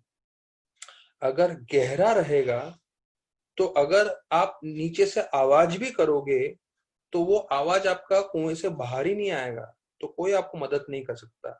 ये मतलब है गहराई का। दूसरा मतलब है काला कुआं। काला मतलब अंधेरा, पूरा अंधकारमय। तो अंधेरे कुएं का वर्णन ये है कि आप जब अंधेरे कुएं में होंगे तो कोई ऊपर से देख भी लेगा तो ये नहीं समझ पाएगा कि आप अंदर हो। क्यों? क्योंकि अंधेरा है पूरा। तो यहाँ पे ये वर्णन है काले गहरे कुएं का, मतलब ये सिर्फ काला गहरा कुआं नहीं है, ये हमारा और आपका जीवन के बारे में वर्णन कर रहे हैं। बिना भक्ति के अगर हमारा जीवन जो है वो काले गहरे कुएं के समान है, कोई हमें बचा नहीं सकता। तो प्रभुपाद जी बताते हैं कि कभी कभी कैसा होता है, कई कई कुएं जो होते हैं जिसमें पानी नहीं रहता और समय के साथ साथ उधर कुछ लताएं उग जाती हैं और लताओं के ऊपर घास पत्ते उग जाते हैं। तो कोई जानवर को मालूम नहीं कि वहां पे कुआं है, वो घास और पत्तों के आकर्षण में उधर जाएगा और उस कुएं में गिर जाएगा। और वैसा जानवर जो इस काले गहरे कुएं में गिरा है तो उसे कोई बचा नहीं सकता, उसका वहीं अंत हो जाता है। तो मुचुकुंदा बोलते हैं जो लोग भक्ति और भगवान के साथ संबंध नहीं रखते हैं तो उनका जीवन सिर्फ इंद्र भोग में चला जाता है। जीवन पर्यंत जो है पैसा कमाएंगे और अलग अलग तरह से भोग करेंगे, और उनका मन बहुत तेज है कि इस्कॉन वालों के साथ संग नहीं करना है। इस्कॉन के साथ संग करेंगे तो वो हमें भोग करने के लिए मना करेंगे। अरे भाई समझते नहीं है कि असली में तो आनंद जीवन का जो है वो कृष्ण के साथ है। कृष्ण के संपर्क में रहोगे तो आप असली रूप से भोग कर सकते हो, आनंद कर सकते हो। जैसे हम तीर्थ स्थान पे जाते हैं राधानाथ महाराज के साथ, तो लोग यहाँ वहां घूमने जाते हैं, हम लोग वही तीर्थ स्थान पे जाते हैं और इतना आनंद प्राप्त करते हैं। तो किसी को अगर आनंद भी प्राप्त करना है तो भक्तों के साथ जुड़ जाएं तो कितना प्राप्त कर सकते हैं आनंद। तो फिर आगे बताते हैं अपने बारे में मुचुकुंदा कि मैं जो है अहंकारी बन गया था, और कोई आम जीव तो यही सोचता है कि ये मेरा परिवार है, ये मेरा शरीर है और भोग करने की कोशिश करता है। पर मैं तो पूरे राज्य के बारे में ऐसा सोच रहा था, पूरी प्रजा के बारे में सोच रहा था, और क्योंकि मैं राजा था, मैं पूरा का पूरा राज्य भोग करना चाहता था और सम्राट बन के घूम रहा था। मैं कितना जो है मूर्ख था। अब देखिए, मुचुकुंदा इतने बड़े राजा हैं कि उनको मदद के लिए देवता सब बुलाते थे। इंद्र उनको बुलाए थे स्वर्गलोक में, और कार्तिकेय ने उनको आशीर्वाद दिया है। तो ये मत समझिए कोई आम हमारे जैसे 16 माला करने वाले भक्त हैं, नहीं, ये बहुत ही शक्तिशाली भक्त हैं जिनको भगवान साक्षात दर्शन दे रहे हैं, इसलिए उनकी प्रार्थनाएं भागवतम में आई हैं। तो वो नम्रता पूर्वक बोल रहे हैं कि मैं भी जो है अपने शरीर और अपने परिवार के आकर्षण में बंधा हुआ था। और फिर बताते हैं कि मैं इस शरीर के आकर्षण में इतना बंध गया कि मैं आपके बारे में ज्यादा ध्यान नहीं कर पाया, जो हमेशा हृदय में निवास करते हैं और हमारे सबसे परम मित्र हैं। तो बोलते हैं ये हमारा दोष है, जो हम भौतिकवादी लोग हैं वो अपने सबसे प्रिय मित्र जो हमसे सबसे नजदीक हैं, हमारे हृदय में निवास करते हैं, उनको छोड़ के जो है हम बाकी सब जगह घूम रहे हैं। हम सब जगह आनंद की खोज में हैं, दोस्ती की खोज में हैं, प्रेम की खोज में हैं। वो सब हमें मिल सकता है जब हम भगवान से जुड़ जाएं, भगवान के नाम के द्वारा, भगवान की कथा के द्वारा। तो फिर प्रभुपाद बता रहे हैं कि मुचुकुंदा बोलते हैं क्योंकि हम भौतिक इच्छाओं से पूरी तरह से बंधे हुए हैं, तो इसलिए हमारा जीवन जो है पागलपना के समान है। अर्थात जो व्यक्ति पूरी तरह से इंद्र भोग में लगा हुआ है वो एक पागल व्यक्ति के समान है। यहाँ प्रभुपाद बता रहे हैं, ये मुचुकुंदा भी बोल रहे हैं कि जो व्यक्ति पूरी तरह से भौतिक इंद्र तृप्ति करता है वो एक पागल व्यक्ति के समान है। क्यों पागल के समान बताया गया है? क्योंकि पागल व्यक्ति को ये नहीं समझ में आता उसका हित क्या है। तो जितने भी लोग पूरी तरह से इंद्र तृप्ति करने में लगे हुए हैं उनको ये नहीं समझ में आता है कि भैया जीवन का उद्देश्य इंद्र तृप्ति करना नहीं है, भक्ति करके भगवत धाम जाना है। बोलते हैं आपका समय, आपकी जो शक्ति है समय के रूप में, वो किसके समान है? वो एक काले भूखे सांप के समान है। और कैसे एक सांप एक छोटे से चूहे को निगल जाता है, वैसी काल रूपी समय जो है हम सबको निकल रहा है, पर हम इसको देख नहीं पा रहे हैं, हमें इसका ध्यान नहीं है। और बोलते हैं मैं पूरा समय जो है सोने से सुसज्जित होके, घोड़े हाथियों पे सवार होके जो है पूरा राजपाट करता रहा। और विशेष रूप से एक लाइन उसमें जुड़ा हुआ है, मैं हाथियों पे सवार था जो हाथी सोने से सुसज्जित थे। देखिए, हाथी घोड़ियों पे वो बैठे थे, रथों पे बैठे थे, वो ठीक है, हाथियों पे बैठे थे जो हाथी सोने से, elephants nicely decorated with golden ornaments. कलयुग का जीव सोच भी नहीं सकता इसके बारे में। हाथी को सोने के गहने पहनाना, ऐसा जीवन था मुचुकुंदा का। खुद तो उन्होंने सोना पहना हुआ था, पर अपने जो हाथी थे उसको सोना पहनाया हुआ था। मतलब अगर आप प्रभुपाद की किताबें पढ़े, यहाँ तक कि कृष्णा बुक पढ़े ध्यान पूर्वक, ऐसा ज्ञान प्राप्त होगा जो हम कभी सपने में भी नहीं सोच सकते। मतलब मैंने पढ़ा हुआ है पर इतना ध्यान पूर्वक कभी मुझे ये लाइन नहीं मिला कि भाई हाथियों को सोने के गहने पहनाए हुए थे। मतलब कोई सोने के बिजनेस में हो तो अंदाज लगा सकता है कितना किलो लगेगा सोने का गहने पहनाने का। लेकिन ऐसे राजा होने के बावजूद मुचुकुंदा बोल रहे हैं हमारा शरीर का क्या फायदा, ये शरीर मृत्यु के बाद जो है कीड़े खाएंगे या राख बनेगा, या कई धर्मों में जो है पंछी आके खा जाते हैं मृत शरीर को तो फिर विष्ठा बन जाता है। तो कई धर्मों में जमीन में गाड़ देते हैं, तो जमीन में गाड़ देते हैं तो कीड़े आके खा जाते हैं। या हिंदू धर्मों में विशेष रूप से क्रिश्चियंस और मुस्लिम्स में गाड़ देते हैं, तो उसमें बोलते हैं कीड़े खा जाते हैं। नहीं तो जो हिंदू धर्म में जला देते हैं तो बोलते हैं राख बन जाता है। तो मुचुकुंदा बोलते हैं कि मैं राजा बन के सब जगह घूम रहा था, पर वास्तविक रूप में ये हमारा भविष्य है। क्या हम राख बनने वाले हैं या विष्ठा बनेंगे किसी पंछी के खाने के कारण, या जो है कीड़े मकोड़े हमें खा जाएंगे। और बोलते हैं इतना ही नहीं, बोलते हैं मैं जब जो है युद्ध करके आता था तो सारे के सारे राजा जो हैं मेरे सामने झुक जाते थे।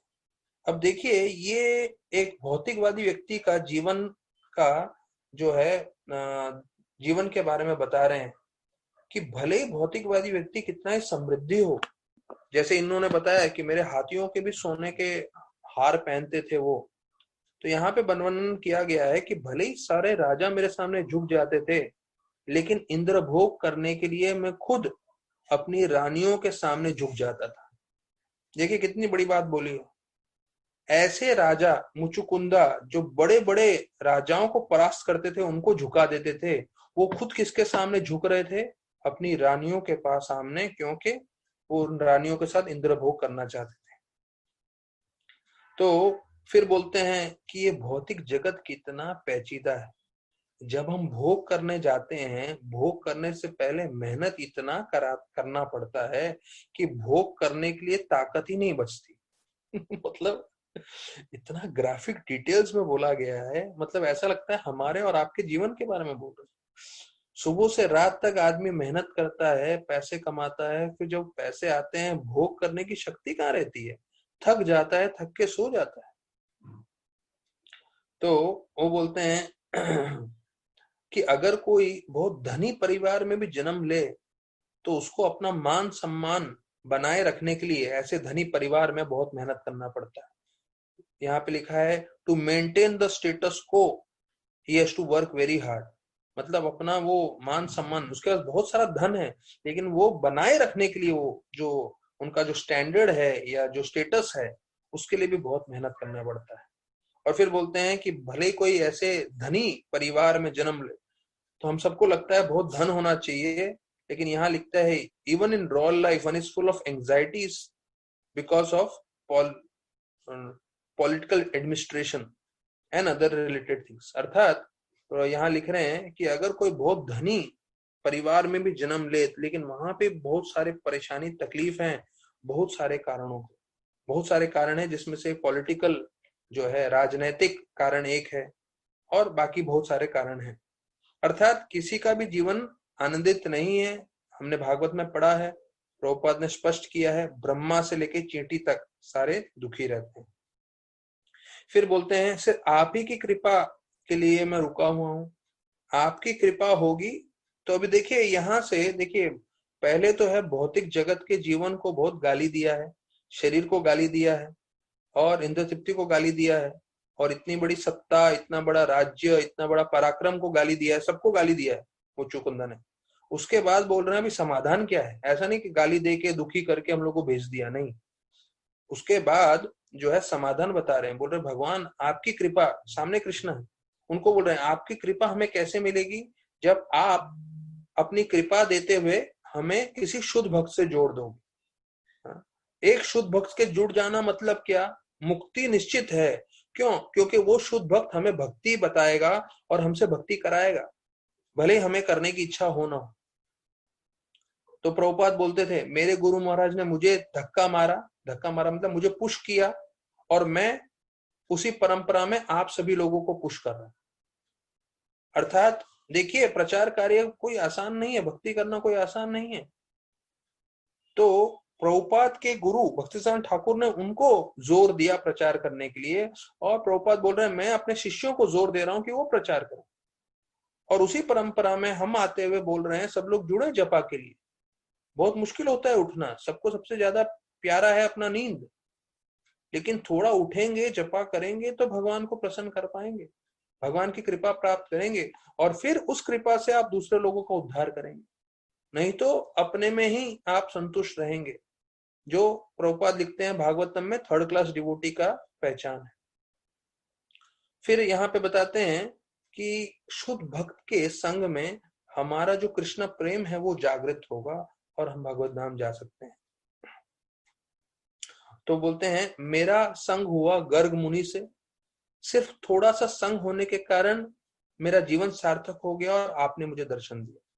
जैसे हम भागवतम में दूसरी जगह देखते हैं नल कुबेर और मणिग्रीव, उनको संग मिलता है नारद मुनि का, तो नल कुबेर मणिग्रीव दोनों बद अवस्था में थे, जो है अप्सराओं के साथ मदिरा पी के भोग कर रहे थे। तो भगवान की कोई इच्छा नहीं थी नल कुबेर मणिग्रीव को देखने की, उनको कृपा देने की, लेकिन नारद मुनि ने जो है उनपे कृपा दी थी। तो नारद मुनि के होते हुए ऐसे परम भक्त जो हैं उनके उनको उन्होंने कृपा दी थी, इसलिए वो आए और कृष्ण भगवान ने भी कृपा दिया। तो अभी वो क्या प्रार्थना कर रहे हैं, देखिए मुचुकुंदा की प्रार्थना भी हमारे लिए बहुत जरूरी है, क्योंकि अभी जन्माष्टमी आ रहा है, तो हमें भी वही प्रार्थना करना चाहिए कि हम आपकी सिर्फ सेवा में लगे रहें, और मैं सिंपली भी engage in translator loving service unto your lotus feet, मैं सिर्फ आपके चरणों की सेवा करता रहूं जीवन पर्यंत। और यही शुद्ध भक्तों की भी प्रार्थना होती है, मुचुकुंदा बोल रहे। तो अगर हम भगवान के सामने जाके खड़े रहें, हमारे घर में भले तस्वीर हो या विग्रह हो, तो हमें क्या प्रार्थना करना चाहिए, ये जो मुचुकुंदा ने प्रार्थना किया कि आजीवन काल के लिए, और ऐसा नहीं कि जीवन काल के लिए लंबा लंबा बोलें, हमारे रोज के जीवन में, हमारे हर पल में हम आपको स्मरण कर सकें, आपकी सेवा कर सकें, आपको प्रसन्न कर सकें। तो बताया जाता है, अभी मुचुकुंदा देखिए दूसरा दृष्टिकोण से बोलते हैं, आप जो है पूर्ण पुरुषोत्तम भगवान है, आप परमात्मा हैं, आप ब्रह्मन हैं, और यहां तक कि ये जो भौतिक जगत है वो आप ही की शक्ति है, मया दक्षिण प्रकृति, तो सब कुछ आपका है। किसी भी दृष्टि से देखें तो हमें आपका आश्रय लेना ही चाहिए, भौतिक या आध्यात्मिक। आध्यात्मिक रूप में आप भगवान हैं, आप परमात्मा हैं, आप ब्रह्मन हैं, और भौतिक रूप में जो प्रकृति है, ये जो पूरा सृष्टि हम देख रहे हैं, पूरा भूमंडल देख रहे हैं, वो आपकी शक्ति है, आपकी प्रकृति है। तो जब हम आध्यात्मिक या भौतिक रूप से देखें तो हम समझ सकते हैं कि हमें आप ही का आश्रय लेना है। और फिर बोलते हैं, बहुत सारे जन्म हो गए हैं मेरे, और बहुत सारे जन्मों में मैंने बहुत दुख भोगा है, इस भौतिक जगत में जन्म मृत्यु के चक्कर में मैं फंसा हूं और मैं थक गया हूं। देखिए मुचुकुंदा के शब्द कितने गहरे हैं, बोल रहे हैं मैं थक गया हूं, और मैं अपनी इंद्रियों को संतुष्ट करने की हमेशा कोशिश करता रहा, पर वो कभी संतुष्ट नहीं हुए। देखिए जो व्यक्ति मीठा खाता है, खाते खाते डायबिटीज हो जाता है, उसके बाद ऐसा नहीं है उसका मीठा खाने की इच्छा खत्म हो जाती है, खाने की इच्छा रहती है पर वो खा नहीं सकता, स्पर्श नहीं कर सकता। ये हालत होती है इंद्रियों का भोग करते करते। तो बोल रहा है जन्मों तक मैं थक गया हूं, यहाँ जन्म ले लेके इंद्रियों का भोग करते करते, उसको संतुष्ट करते करते, कभी संतुष्ट नहीं होता। ये मैंने एक सिर्फ उदाहरण दिया है मीठा का। हम हमारे जितने भी पांचों के पांच इंद्रियां हैं, पांचों इंद्रियों से हम संतुष्टि करने जाएंगे, हमें जीवन पर्यंत इंद्रिय तृप्ति करने के बाद भी संतुष्टि नहीं मिलेगी, ये नियम है। तो इसलिए हमें चाहिए कि हम जो है भक्ति में भी लगे रहें, और क्योंकि हम शुद्ध भक्त नहीं है, हम इंद्रिय तृप्ति करेंगे, लेकिन जितना तीव्रता से भक्ति भी करते रहेंगे तो कृष्ण भगवान हमें इस दलदल रूपी इंद्रिय तृप्ति से बाहर निकालेंगे, जो कभी संतुष्ट नहीं होने वाला। तो फिर बोलते हैं कि मुझे इस भौतिक जगत में भोग नहीं करना, मुझे आपके ब्रह्मन में भी प्रवेश नहीं करना, और ना ही मुझे जो है परमात्मा में ध्यान करने की इच्छा है। मेरा सिर्फ एक हाथ जोड़ के विनती है कि मैं आपके आश्रय में आना चाहता हूं, पूर्ण पुरुषोत्तम भगवान श्री कृष्ण, आपकी सेवा करना चाहता हूं। देखिए मुचुकुंदा की प्रार्थना कितने जबरदस्त हैं। तो अभी जो है भगवान जो है प्रसन्न हो जाते हैं, और भगवान प्रसन्न होकर, अभी इतना लंबा प्रार्थना किया उन्होंने, और भगवान प्रसन्न होकर बोलते हैं मांगो, क्या वर मांगते हो, मैं तुमसे बहुत प्रसन्न हुआ। हाँ, तो अभी वो क्या बोलते हैं, मुझे कुछ नहीं चाहिए, मुझे एक ही चीज चाहिए, वो है आपकी सेवा, आपकी भक्ति। देखिए ये हम लोग के लिए थोड़ा आश्चर्यजनक चीज है। साक्षात मुचुकुंदा के सामने भगवान है, साक्षात भगवान बोल रहे हैं मांगो, क्या वर मांगते हो। तो वो ये बोल रहे हैं मुझे भौतिक कुछ नहीं चाहिए, मुझे सिर्फ आपकी भक्ति चाहिए, मुझे सिर्फ आपका सेवा चाहिए, मैं सिर्फ आपको कभी ना भूलूं, ये वर चाहिए। तो देखिए, हमारे लिए भी ये सब महत्वपूर्ण चीज है। हमें तो भगवान का साक्षात्कार नहीं हुआ है, पर हम भी वही प्रार्थना कर सकते हैं जो मुचुकुंदा ने किया। और ऐसे करने से भगवान देखिए उनको क्या जवाब देते हैं, ये हमारे लिए बहुत जरूरी है। प्रभुपाद बोलते हैं, भगवान कृष्ण उनको बोलते हैं कि जब मैंने तुमको आशीर्वाद दिया, मैंने तुमको ये आशीर्वाद दिया कि मांगो, क्या वर मांगते हो, मैं सब कुछ देने के लिए तैयार हूं, और तुमने कुछ नहीं मांगा, विशेष रूप से भौतिक रूप से, तब मैं समझ गया। क्या समझा? कि आपका मन मेरे में पूरा एकाग्र है और आप किसी भी चीज से आकर्षित न हो। तो ये भगवान बोल रहे हैं मुचुकुंदा को कि मैंने देख लिया कि आपका मन मेरे में लगा हुआ है, आप किसी भी भौतिक चीज से आकर्षित न हो। क्यों? क्योंकि जब मैंने वर मांगा, आपने कुछ वर नहीं लिया, सिर्फ भक्ति मांगी है। तो हमें भी ऐसे ही जो है भक्ति के लिए प्रार्थना करना है। ये जन्माष्टमी आ रहा है, जन्माष्टमी आते हुए इन दिनों हमें पूरी अपनी भावना से, अपने मन से कृष्ण की सेवा और कृष्ण की भक्ति करते हुए सुनना है और सोचना है। तो कुछ कल भी हम जर्नी होम पे चर्चा नहीं कर पाए थे राधानाथ महाराज के बारे में, तो अभी कुछ समय जो है अंतिम के हम जर्नी होम में चर्चा करते हैं। तो यहाँ पे बताया गया है कि ये कृष्ण मूर्ति जी से मिले। वो जो जर्नी होम में चल रहा था कि वो दिल्ली में है राधानाथ महाराज, और वो बड़ा सभा में उन्होंने देखा सब झगड़ा होते हुए। उसके बाद जो प्रमुख प्रमुख साधुओं से मिले, तो उनसे उन्होंने क्या सीखा, वो सब हम चर्चा कर रहे हैं। तो बोलते हैं भक्ति जो है दिखावे के लिए नहीं है। तो यहाँ महाराज लिख रहे हैं कि upon me that superficiality had no place in spiritual life। अर्थात आध्यात्मिक जीवन दिखावे के लिए नहीं है, कुछ को दिखाने के लिए नहीं करना है, जबकि आध्यात्मिक जीवन है हम सबको खुद को व्यक्तिगत जीवन में जिम्मेदारी लेना है।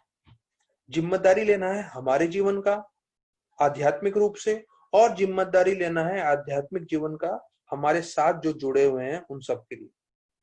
तो उसके बीच में महाराज अपने नई दिल्ली से अपने घर पे चिट्ठी लिखते हैं, और चिट्ठी लिखते हुए बोलते हैं कि मैं जो भारत में हूं अभी, और जो मैं चीजें सीख रहा हूं वो शब्दों से भी परे है, मैं समझा नहीं सकता। हाँ, लेकिन इतना सिर्फ आपको बोलूंगा कि मैं आप लोग को बहुत याद कर रहा हूँ, बहुत प्रेम करता हूँ, और मैं उम्मीद करता हूँ और प्रार्थना करता हूँ कि आप लोग सबकी तबीयत अच्छी होगी। तो ऐसा बोलते हुए ये 1970 के दिसंबर में महाराज ने चिट्ठी लिखी अपने घर के लिए, रिचर्ड साइन करते हुए नीचे। और फिर महाराज जो है कैनॉट प्लेस जो दिल्ली में है वहां पे वर्णन करना है। तो वहां पे महाराज एक जगह देखते हैं, जैसे अपने दिल्ली में होते हैं और मुंबई में भी देखते हैं ना, सड़कों पे पेंटिंग्स बेचते हैं। तो महाराज देखे ये 8 बाय 10 इंच के जो है एक 1.5 फीट आप बोल सकते हैं उसके पोस्टर्स थे। तो महाराज बोल रहे थे कि जैसे मैं ये पोस्टर देख रहा था, ये पोस्टर देख के मानो ऐसा लगा कि ये तो एक खिड़की है, जिस खिड़की से मैं कोई दूसरी ही दुनिया देख रहा हूं। जैसे प्रभुपाद बोले, spiritual photographs are windows to the spiritual world. मतलब जो भी हम आध्यात्मिक जगत के चित्र देखते हैं वो क्या है, वो विंडोज हैं, खिड़कियां हैं आध्यात्मिक जगत की। और फिर एक एक चित्र का महाराज वर्णन कर रहे हैं। अभी देखिए महाराज रिचर्ड जो विदेशी हैं, अभी कुछ ही दिन हुए भारत में आके, उनको कुछ ज्ञान नहीं है, वो यहाँ पे बता रहे हैं कि कैसे एक चित्र में एक औरत है जिसके 8 हाथ हैं, और 8 हाथों में उन्होंने अलग अलग हथियार पकड़े हुए हैं, और वो शेर के ऊपर विराजमान है, दुर्गा देवी। फिर दुर्गा देवी नहीं बोल रहे हैं, लेकिन यहाँ पे महाराज वर्णन कर रहे हैं। फिर बोलते हैं एक मोटा सा व्यक्ति है जिसके सर पे, जिसका जो सर है वो हाथी के समान है, और जो चूहे पे बैठे हैं, मतलब गणेश जी। फिर बोलते हैं एक चित्र में मैंने देखा कि एक खूबसूरत से नीले रंग के व्यक्ति हैं जिसके चतुर हाथ हैं, और वो एक सर्प के ऊपर सोए हुए हैं, महाविष्णु। और फिर बताते हैं कि मैंने एक और व्यक्ति को देखा जो पूरे ध्यान अवस्था में थे, उनके गले में सर्प थे, उनके सर पे चंद्रमा थी, और उनके सर में से पानी निकल रहा था। कौन है ये? शिव भगवान। और फिर दूसरा चित्र देखा जिसके हाथ में भाला था और वो मोर पे थे, कार्तिकेय। और एक बंदर थे जिन्होंने मुकुट पहना हुआ था, आंख उनकी भक्ति से भरी हुई थी और वो आसमान में उड़ रहे थे और उन्होंने अपने हाथ में एक पूरा पहाड़ उठा के रखा था। कौन है ये? हनुमान जी। और बोलते हैं ऐसे कई डजन पेंटिंग्स थे। जब पहली बार महाराज देख रहे हैं तो बोले बहुत आकर्षित हुआ मैं। और बताया जाता है कि मैं सब चित्र मुझे बहुत अच्छे लगे। तो मैं सारे के सारे जो है देख के आकर्षित हुआ। और ऐसे देखते हुए मेरे को एक चित्र मिला जो जो है नीले रंग का लड़का था और उसने मोरपंख पहना हुआ था। और बताया जाता है कि उसके हाथों में बांसुरी थी और उसके बाजू में एक नदी बह रही थी और एक गैया थी और ऐसे एक चंद्रमा का रोशनी गिर रहा था। तो उसको देखते ही मेरे आंखों में से आंसू निकला।